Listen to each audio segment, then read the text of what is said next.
Hey, what's up guys? My name is Azoh, welcome back to Unranked Master. Today we're going to be reviewing a game I played on stream. This was in my Diamond promo, and this was my first game with Championship ZED. And I know you guys are pretty excited for the skin. It is a really good looking skin.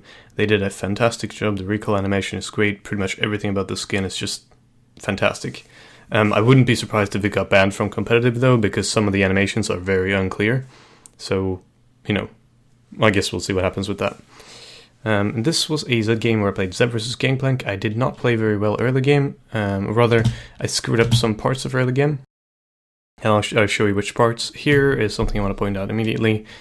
He's gonna go for this minion, obviously, because it's slow. He wants to farm. So I'm going to move up aggressively, right? And then here he's already committed to this attack. He's used his passive, so it's a free attack, and then this is I can't really, it's very hard to just explain skill shots, right? You try to aim where you think they're going to path into, but it's the most logical way for him to path, so it's a pretty free Q. I can't really freeze it right now, even though I want to delay as much as possible, because I want these minions to take as much damage as possible. So he goes for Q on me, which means I know he'll have some cooldown before he can do it on that minion. But even then, he positions kind of early for it, so I can do it here.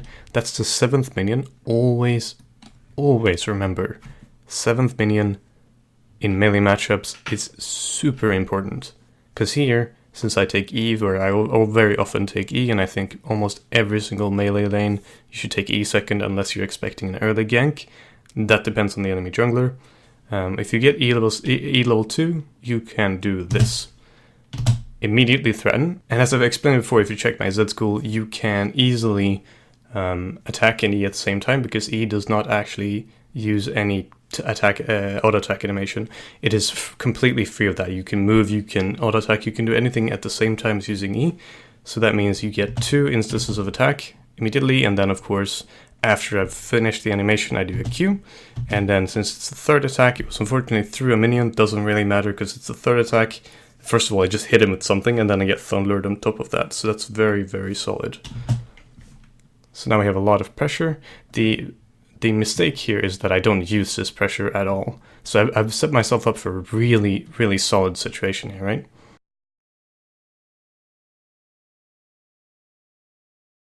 But unfortunately, even though this is good positioning with the Qs, this is still a level 1 Q. It doesn't do that much. Now, it was good to threat under turret because that's pretty much as much threat as I can do without being in a risk zone because of Elise. Without having W, that is. But I just back off so much right now because I'm afraid of Elise. Cannon. Because I'm both afraid of Elise, which she kind of screwed up here. Okay, I want to explain this one. That's just bad camera movement. I think it's because I'm using, you'll see me tab during the game, it's because I'm using monitor capture on OBS, because for some reason my game capture wasn't working, so I had to use monitor capture. It lowers my FPS, it makes it a little bit more, a little bit different to steer around. Not an excuse, let me explain what I should have done here. So if we go back 4 seconds. So here, missed the cannon and then got W. Honestly, this is just luck. I didn't even see her until she used the cocoon. She did show up at the map and then immediately cocooned. A pretty bad cocoon. But here, this is great actually. If I turn on him right now and place a W, if I place a W over here, then go for Q, E auto attack with a Q, E auto attack with passive ignite, he's almost certainly dead. That is definitely his exhaust and potentially his flash for only my ignite. And I at least push him out of lane, but what I should have done at this point, which I didn't do, was immediately Q him. He still took damage because he was tanking so many minions as well. So it was a good situation, I just didn't do anything with it. So that's a mistake on my part, and honestly I shouldn't have survived that, and I should have done much more with the situation. But at least screwed up, and then I screwed up, and kind of what happens, you know? Now, something you'll notice in this game as well, and we'll get to that, is that I have terrible synergy with this that's a bad Q. I have terrible synergy with this Gragas. He's playing fine, there's nothing wrong with the Gragas. My synergy with him is really bad. That is an interesting ignite here. Definitely a mistake. I wanted to force his exhaust, but when I realized that I was too slow, it was a mistake to use ignite. I can go back and look at that actually. So here, this is a correct decision. he's gonna go for this minion. He's already moving up, so he's not gonna Q it. So moving forward, doing Q first. This is all exactly correct here. And then it gets awkward because I somehow start moving a little bit too far forward. This is still great though. There's just a lot of minions here. And with E, from this point, I have nothing. And he just ate an orange. If I had ignited him before he ate an orange, it would have been optimal. This is what I wanted to do, but I screwed it up. I was too slow on it, so he got his healing. Had I gotten the healing reduction, maybe it would have been better. But at this point, there's just no reason folding, because these minions are just screwing me over right now. So I folded for way too long with this. That's a big mistake.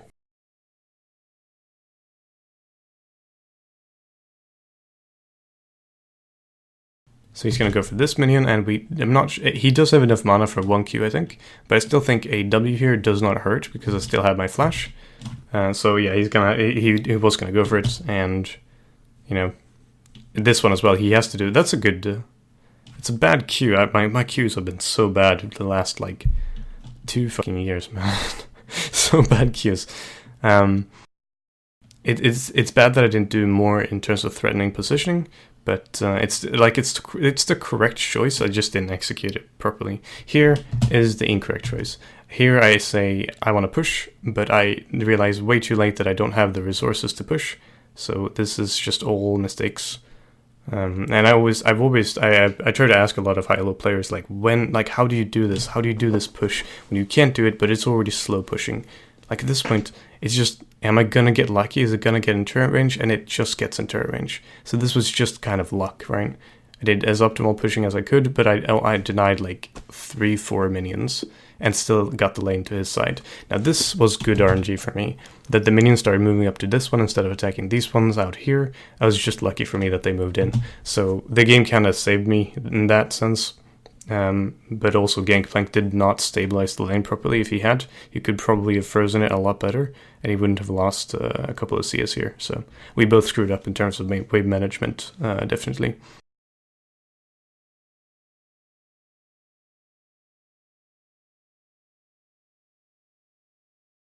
WE, which is just standard, setting up a WE to get a minion and then setting up kind of a subtle shadow is really good. Now in his movement here, I should be expecting a gank right now. I actually don't even remember if I got ganked, but with his movement right there, I should definitely be expecting a gank. And there it is. So here I could have, since we know that E reduces the cooldown of your W by 2 seconds, I could have taken damage with the W, but I was afraid of getting cocooned while doing it. And I would have taken a lot of damage, potentially dying, because they both still have their flashes up. So I don't know. I think in hindsight it might have been the incorrect decision to flash, because I could have reduced the cooldown with the W. And here we see her again, and this is, what, the third gank? I had some problems with Elisa early game. Both that I didn't react well to her ganks, but also that she ganked a lot, so, you know. 1+1, etc. That's a pretty good Q. I have ultimate. He does not have exhaust. He has his ultimate. He does have flash, though. In hindsight, this is a good time to go in soon, because, well, I just need to place the pink ward first and then position at the side where I have the pink ward and then try to fight there. He screwed up his cannon a little bit. And here she comes immediately afterwards to still get him. And then that is so poorly played. Gragas wasn't moving towards me, but had I just kept moving right here, it would have been fine. When she threw out her toxin, I was expecting the cocoon immediately, but she knew that she could wait because she had all the time in the world. Or well, if Gragas had moved, it wouldn't have been all the time in the world. But even if Gragas moved, I still screwed myself. So it's absolutely not his fault.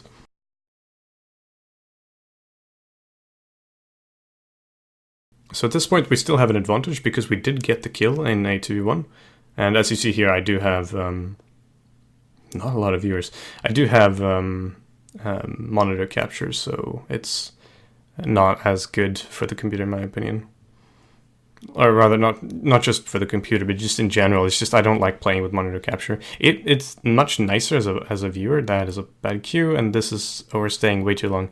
Here's an interesting thing to talk about, actually, that I mentioned in the stream when I did this. This is a mistake. This is a big mistake. Or rather, this is good. This is good. This is okay. This is bad. This is really bad. But the funny thing is, if you guys know anything about, I think it's boxing, there's a certain martial art where they talk about aggression, how persistency in aggression can like scare off an opponent. So even if you made the wrong decision, if you keep going aggressively and aggressively and aggressively, they will eventually like lose their confidence and turn away, and potentially even give you, hey, thanks for the sub, Anquist, and potentially give you a kill or extra damage for it. They just get turned off by your confidence. So there, you could have told me there I could have gone in, but he still had orange, he still had exhaust. Even though I had ignite for passive with an E, it might have been enough. I don't think I wanted to trade there though, especially not when my ultimate is up in 8 seconds. And here we have another instance of me having really bad synergy with Gragas. If he'd waited 3 seconds, I could have ulted. But I was spamming ultimate in that situation, but I just could not get in range. Or could not get it before he flashed. It was so close. But this is just the start of my poor synergy with Gragas, and you'll see more of that in the game. Like I said, he's not playing poorly at all, we just have the worst synergy. So here, I really want to shove this quickly, and this is just an interesting, I don't even know what this was. Like, I do the burst before I ulti, and then I kind of miss spells, and I just stand in the middle of the ult. It's just so many mistakes. But the problem was that Gragas wasn't moving again. You saw while they were ganking me, while we saw Elise mid, he was still in their jungle. So like, I was expecting him to move, he was expecting me to know that he was going to invade, and he got a lot of good stuff for it. So it's like, you could probably argue like he was wrong, or I was wrong, or he should have followed, or I should have played more defensively. But the problem is, it was really hard to be to tangent. I mean, obviously, in the end, it was my fault because he did make the decision not to come, so I should have played after that because I was the one in the kind of the reactive situation, right? But the fact still is that we had just a really bad synergy. But in the end, I think if I had to blame someone there, I'd definitely blame myself more than I blame him. He ended up getting the kills, so obviously it's not a problem. I'm just kind of behind the lane. As I said, this game starts out kind of poorly for me. It's interesting because I make both really good and really, really bad decisions and mechanical like mistakes. Gonna take a sip of Schweppes because I know you guys don't like it when I have a dry mouth. I'm sorry about that, by the way. I cringed so much when I listened to myself afterwards.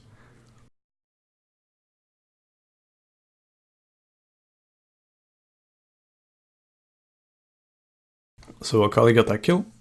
I'm gonna try to move up to help her, and she can't really be saved here, I think. Or, no, not happening. But this is a good situation though, because I didn't show myself moving up, right? So I see her on my ward, and then I stop, because I've ultimate in 3 seconds, place a W, get the full damage, get a passive as she moves away, and here's a questionable decision, right? Why did I flash instead of ultimate? Well, there's 2 reasons. First of all, she can parry my ultimate, which makes it not obsolete because I still get the mobility part of it, but it makes it a little bit more wasted. Second of all, I was preparing for a fight with the spider we just see right there. So even though it's like more economic to save the flash and use the ultimate, in the situation, the flash is obviously much weaker than my ultimate. So in the situation, I would much rather prepare for a secondary fight because I could absolutely still fight Elise. It doesn't matter if I'm 1 and 2. Elise is not very fed, so with a well-timed ultimate, and if she doesn't know that Elise can completely negate your ultimate, and honestly, so few Elise players seem to know that. If you play Elise, if you're in spider form and Zed ults you can just, when he tries to apply the death mark, you can just repel, and it won't be applied. So few Elise players seem to know this anymore. Which is really strange, honestly, because it's such a huge part of the champion, right? But here I should play super aggressively. This is a kill just waiting to happen. That's a really good setup. That's a mistake, though. This is just indecisiveness, if you know Akali's quote and the really cringy quote I put in my ZED school like 2 years ago. This is great, right? Had I done that immediately into a follow-up with an auto attack, this probably was a kill, because there's still 9 seconds left of my ignite, and that should mean his exhaust... No, actually, he didn't use exhaust, so no, he still has exhaust up. It's questionable if this would have been able to kill him, especially when I don't have ignite. But when I go in like this, when he's already moved away, I both lose my positional advantage in that I still have a jump to W, or I still had a jump to W. I don't have it anymore, and I place myself in the position of a barrel, and I just show that I'm hesitant. I don't know if I can do it, which again, it plays into the opponent's mind, as I said before. If you show hesitation instead of complete confidence, then they're gonna play a bit subconsciously, but they're gonna play based on that. So this is not just subconscious. This is also because that the fucking ZED was placed in a bad position, right? Yeah, since he started moving forward, and that is not only because I should be expecting a gank, but I really should be. He was also positioning himself just in a good position, honestly, for his nice barrel play. He's positioning properly for the threatening. This is good. That's a bad ignite. It's a good Q though, and pop. So let's look at that again. So here's some interesting plays, right?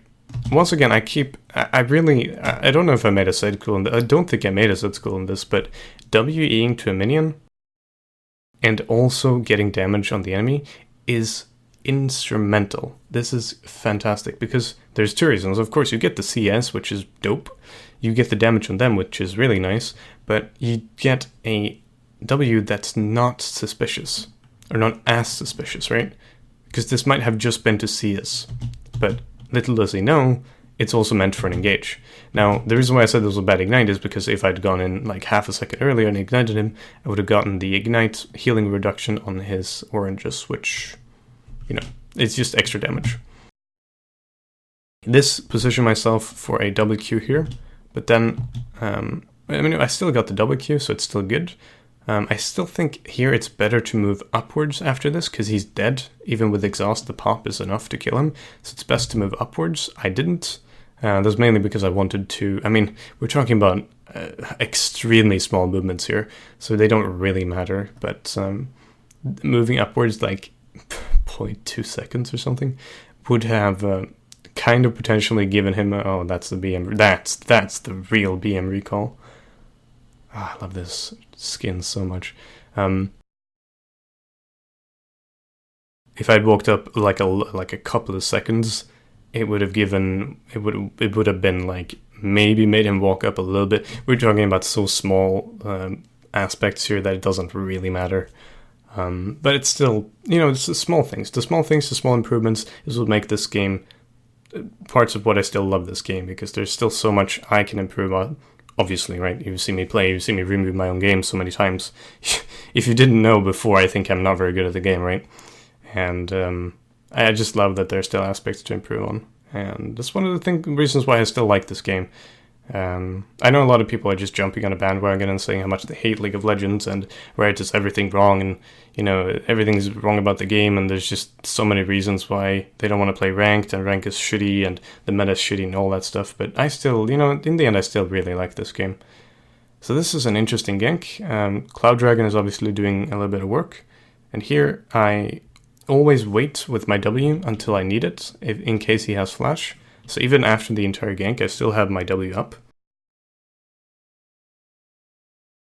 Which is mainly just because if he has flash, I can follow him, and I was not in at any risk of dying. Now with Ezreal W, I know that this turret goes down so quickly that I decide to stay. It might be a little bit scummy to take First Blood turret with him, but I think just sharing the gold is fine. However, I'll agree that taking all his farm is kind of scummy, so I let him have one of the CS, so it's okay. We're heading back mid, and I'm gonna take another sip of Schweppes. I am not sponsored, I wish I was. Actually, I don't do sponsors, so it doesn't really matter. That is my phone. And that is a kill. I love having Thunderlords after I engage. Thunderlords, of course, I've had some misconceptions about this. Thunderlords, it does magic damage, which does add to your ultimate damage. Your ultimate damage does physical damage, as in the pop of the death mark does physical damage, right? However, the percentage of your magic and physical damage dealt is added to the pop's physical damage pop. I understand that people find that a little bit confusing, but it is a percentage of the damage you deal. It's not true damage. It's physical and magic damage. The physical and magic damage you dealt, a percentage of that combined damage is added to your Deathmark pops, which in itself does physical damage. I hope that made sense. There's still a couple of people who don't understand that, but yes. So that does not mean you do magic damage, you do physical damage. But the magic damage you have dealt makes the physical damage stronger. This is just efficient clearing. Actually, I'll probably make a video on this because this is just something people forget. And I screw it up all the time, but efficient clearing with ZED, people screw that up all the time. This is interesting, by the way, of Collie. This movement here is really fun. And here I have so much armor penetration. Oh my god, that's terrible. I have so much armor penetration that I don't even need to ultimate. I just shred to its spells and auto attacks. You might be wondering why I'm building Duskblade, and that's two reasons. First of all, I'm snowballing, and I've always been of the opinion that Duskblade is a good item if you're snowballing, because the stats on Duskblade are really good. I still really don't like the Night Shroud effect. I think it's restrictive on an assassin like ZED. I think on assassins like Jhin, it's very good. On assassins like, well, Jin's not an assassin, but on assassins like Talon, it's really good. Pantheon is still very good. But with ZED, there's many opportunities where you want to auto-attack, as it is, and then you kind of want to move in and out. With Talon, there's no situation where you're like, I just kind of want to auto-attack them a little bit. Every single time you auto-attack a champion when you have built Duskblade, they're gonna die with Talon. Every single time. You have to dedicate, because that's what Talon is right now. This is obviously before the rework. We have no idea what the rework is going to bring, but yeah. So here we have a Fog of War setup, double Q into just domination, honestly. I'm just so strong. And with this, all this AD from the BF sword, plus 30 flat, plus so much. I think I have like 47 flat right now. You might have seen this highlight right now. This was just a really fun situation where Blitzcrank kind of saved me from looking like an idiot. And yeah, as I have a ton of flat arm penetration right now, and if you're snowballing with all that AD, usually this means you're doing true damage, depending on how much armor they have. Of course, Blitzcrank is an exception because he has armor and runes, presumably. But yeah, we're rolling in armor penetration right now. And the back clear is coming out right now. That's usually what I build around this time, and I know a lot of people are wondering why I'm building Duskblade. It's mainly because it's fun. That's still my phone. I should probably mute my phone when I'm going to record. That's a good flash. And usually I'd still say if you're not versus AP, Black Cleaver, it's so good because you fall behind on the CDR curve. Or rather, it takes you way too long to get the CDR you need. That's a really good parry. It takes you way too long to get the CDR that you need. So even right now I'm sitting at 10% CDR. The only reason I can get away with this is because I'm so fed that I don't really need the spells as much as I just auto-attack my way through it right now. But even then, we really just need one poke that hits.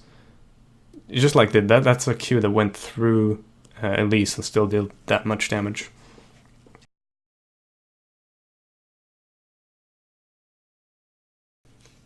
So we're going to keep sieging. We are obviously very strong right now. Even though we're only 6 kills ahead, all those 6 kills are on me. So, you know, good times. Just positioning myself for an aggressive poke here. That's my entire combo. I'm saying, even if you're low in CDR, with all this extra damage, you can just get away with it. Now, this is not a good setup because I don't have W here. But let's see what happens. Yeah. Obviously, Duskblade has a good synergy with ZED's ultimate. If you can do it like that, if you're fighting squishies, Duskblade pretty much every time has good synergy with the ZED's ultimate, because you're never gonna, like, kind of auto-attack an AD carry. But, you know, in many other situations, I just don't think Duskblade is as good.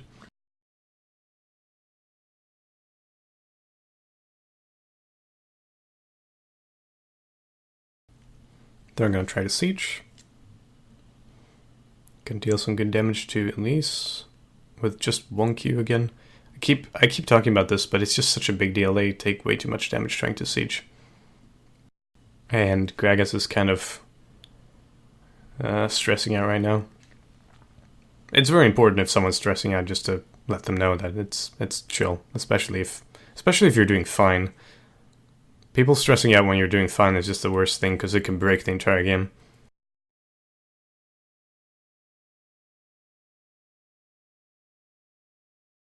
I actually have a video coming on that eventually. Not eventually, but very soon. About both how... Well, actually, you'll see when the video comes out. I'm actually really happy with the topic for the video, because it's been something that I've been explaining so many times on stream that it's time I finally do a video on it. But that's not derail. That's a little bit of a slow reaction on my part. And she shouldn't have probably not have escaped this early from the gank. If she waited in the smoke shroud longer, we could have gotten... Here again, this is just like... That's interesting. That's really interesting on my part. She still dies, but... What did I even do in that fight? Well, whatever. We got the damage down. Oh yeah, I didn't have Duskblade up yet. Now it's up. Yeah, it's a very messy fight. Since my ultimate was down. I mean, I get kills, but... Don't ever make the mistake of thinking that just because you won the fight, or just because you got fed, or just because you got the kills, or just because you got a friggin' pentakill, it doesn't mean you played well. It just means that in the situation you had a better like setup, and with your play it was enough to kill them. Doesn't mean you played perfectly. Doesn't mean there's not room for improvement and all that good stuff.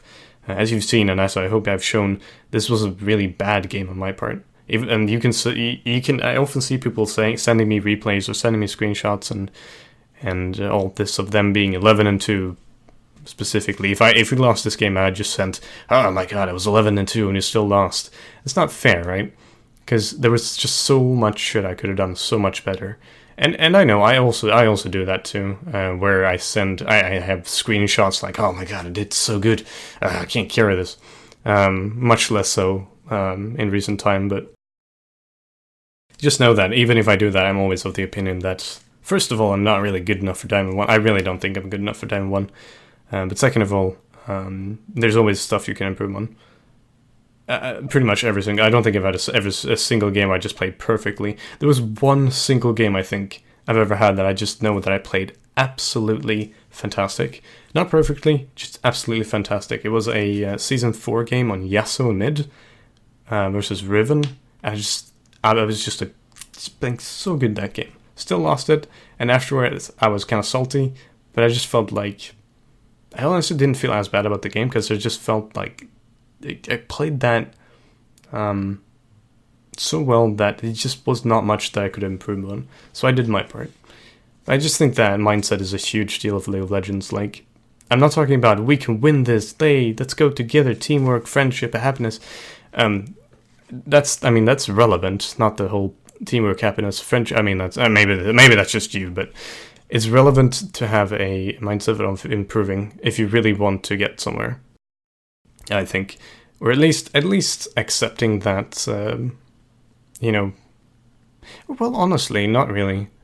Like, it's actually not important to have. Now I've thought about it a little bit back and forth. It is not very important. And this is going to contradict what you've seen 1,000 YouTubers say, but it's actually not very important, and actually contradict what I just said. I'm all across the map at this point.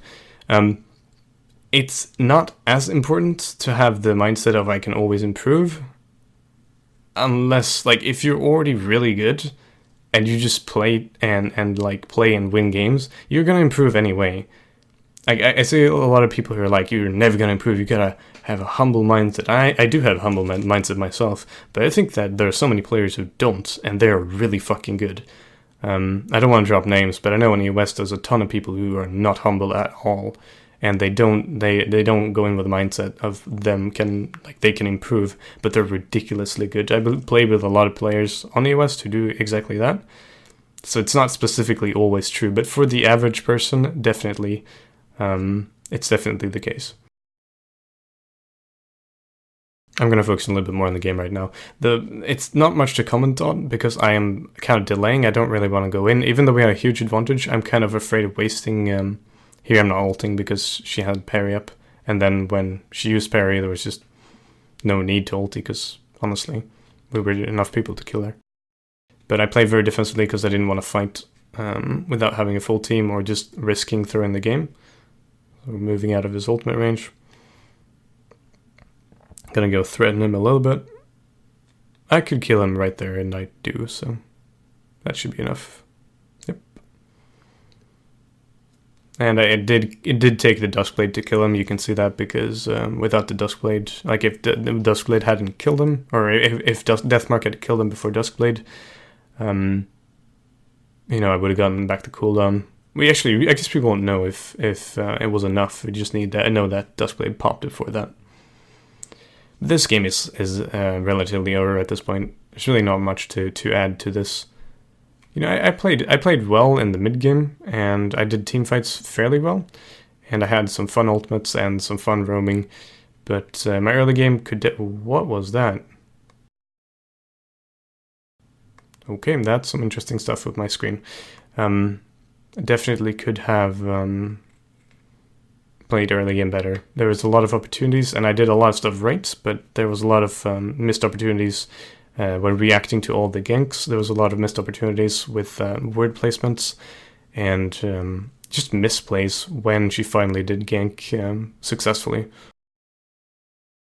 But on top of that, I just hope you guys enjoyed. I hope you enjoyed the ramblings. I know sometimes these videos start out as very educational and then turn into less educational. You know, I guess the early game is still fine. I'm very self-conscious about it too, so this is interesting. Bait away from my shadow and then run, and he still knocked me up while I wasn't there. It's a common bug, or not a bug, it's a common part of the feature of the game, rather. So, pretty much, I don't think there's much to comment on for the rest of the game.